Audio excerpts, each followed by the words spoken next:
The Montreal Canadiens have drafted David Reinbacher 5th overall out of HC Cloton. Some fans are happy about it, some fans are not.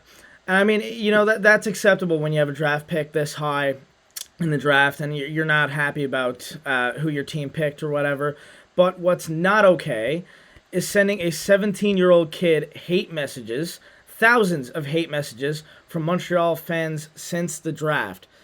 And some of the Canadiens players have taken notice and supported Reinbacher, according to NHL Breakers and multiple analysts that I've seen going around Twitter. I just wanted to talk about this before we get into the actual pick. I mean, this is completely unacceptable.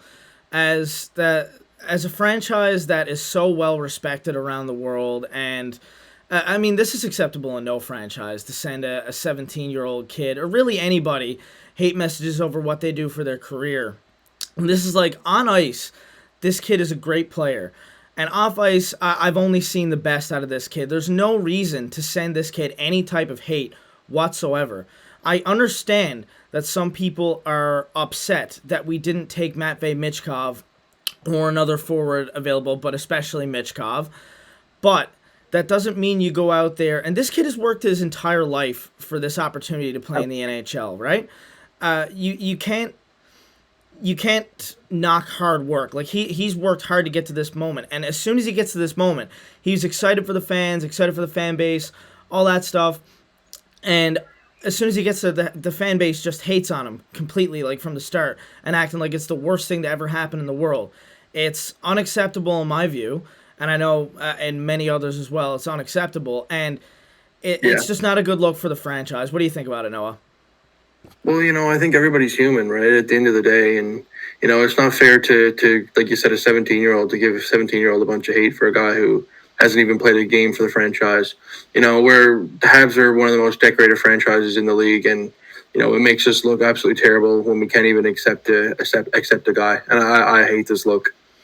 Yeah, it's definitely not a good look. But moving past the hate and all that stuff, because I know this is like the big topic I wanted to get to was the actual draft pick itself. So if you look at the top 10 here, obviously you know who went first overall. That was never going to be an option for Montreal there. But we didn't really know exactly who was going to be available come the 5th overall pick. A lot of people thought it would be Will Smith. A lot of people thought maybe Leo Carlsson can drop.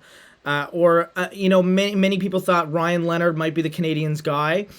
But Matvei Michkov was available come the 7th overall, or come the 5th overall pick. Now, he did drop another pick after that, but I mean, Arizona took another guy that was late first round. Whatever, that's fine, because we know they wanted Reinbacher, and this is why the Canadiens had to take David Reinbacher. He was their guy, and people were saying like, oh yeah, they could have traded down and like maybe got him at a later pick. No, because I think you guys referred to this in the video previous that David Reinbacher was going to be selected by the Arizona Coyotes. So Montreal didn't really have much option there to move down one spot. I don't think Arizona really had the desire to move up. I don't know. Maybe they did. Maybe they just weren't offering enough. But David Reinbacher, nonetheless, is a great pick for Montreal, in my view. I think, obviously, if you've been watching the videos, you know that I would have liked to have Matvei Michkov. But at the same time, David Reinbacher is not a bad pick, and I'll tell you why. He solidifies the Montreal Canadiens defense. In year 2 of this rebuild, we now know what our defense is probably going to look like for years to come.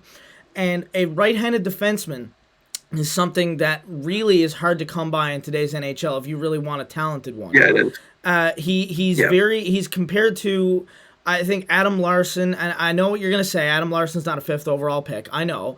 But he moves the puck very well. He skates well. He makes all the right plays, and he's only 17 years old. And he's over there playing against men, right? And I think next season he might probably stay over there. I would like to see him with the Laval Rocket, but whatever's best for his development, I'm all for. But I won't argue with the pick because I think, like I said, it solidifies our defense for years to come. Right-handed defenseman, I think he's a perfect partner for Lane Hutson. Allows Lane Hutson to jump into the play a little bit more. And then you got Goulet and Barron and all that stuff. We'll get into that later. But this is the perfect partner for Lane Hudson, and we know that like Lane Hudson's a small guy, likes to jump into the play, showcase his offense a little bit.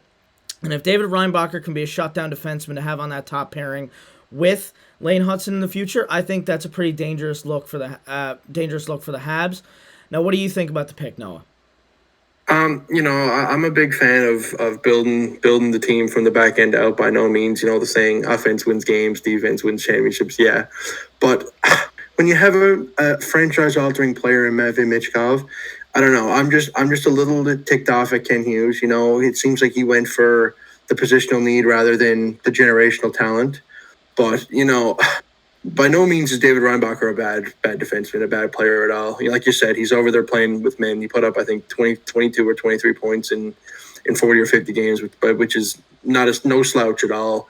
But I don't know. I would have much rather see a forward if you look at this draft, it's completely offensively loaded, and we were the first to take the defenseman 5th overall. I don't know. I would have much rather even Ryan Leonard, a guy compared to Matthew Tkachuk.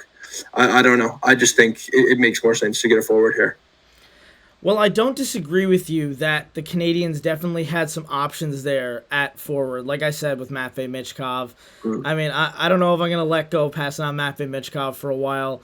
But and you know what? There's another thing, too. I remember a couple years back when the Flyers drafted Cam York and we got Caulfield. And everyone was saying thanks Philadelphia for that or whatever.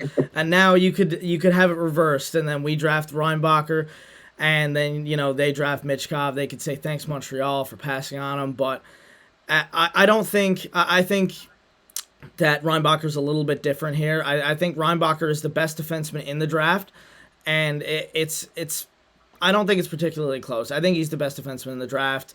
He has all this experience playing with men at this age. Like he makes the right plays. Like I said, he's going to be a great player, plain and simple. But what I wanted to get into as well is this guy tweeted the 2024-25 Habs. Slavkovsky, Doc, Caulfield, and a few question marks around Suzuki, a question mark on the 4th line. But if you'll notice, in year 2 of our rebuild, which is right now, and then going into the next couple of years, that defense is already solidified. So what I'm noticing here, what I'm taking from this, is we've got 2 seasons to fill 3 question marks, 2 on the 2nd line and 1 on the 4th line. Now, there's all this opportunity to go out there and get free agents, get guys from trades, and also draft. If you look at Montreal's team next year, they might be a little bit better than what they were this year, but they could still there's still that potential that they could do a little bit worse, and they could get another top draft pick, right? And who's up in that draft next year? Like there's a lot of guys that are pretty talented up in the draft next year, like Cole Eiserman. A great goal scorer. He's been already noticed. Like we're already talking about the draft for next year. That's crazy, but it's a year away, so we've got time. But I think there's plenty of time to fix these holes in the Montreal Canadiens lineup, and we have our defense already set. So there's no more moves necessary on defense. Maybe trade out one of Harris or Jack-Eye.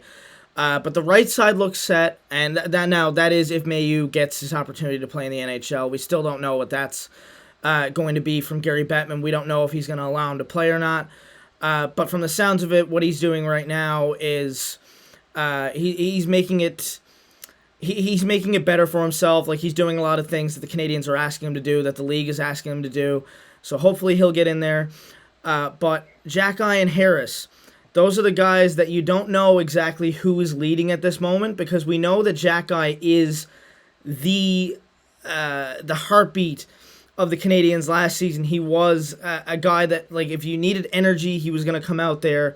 He was going to give you that energy. He was going to beat guys up, play good defense. And he doesn't like to be called a goon is one thing. He doesn't like to be called that because he has offensive skill. He thinks he has a little bit of offensive skill, which he showed. He scored a few goals this season as well as fighting people, playing good defense, hitting people.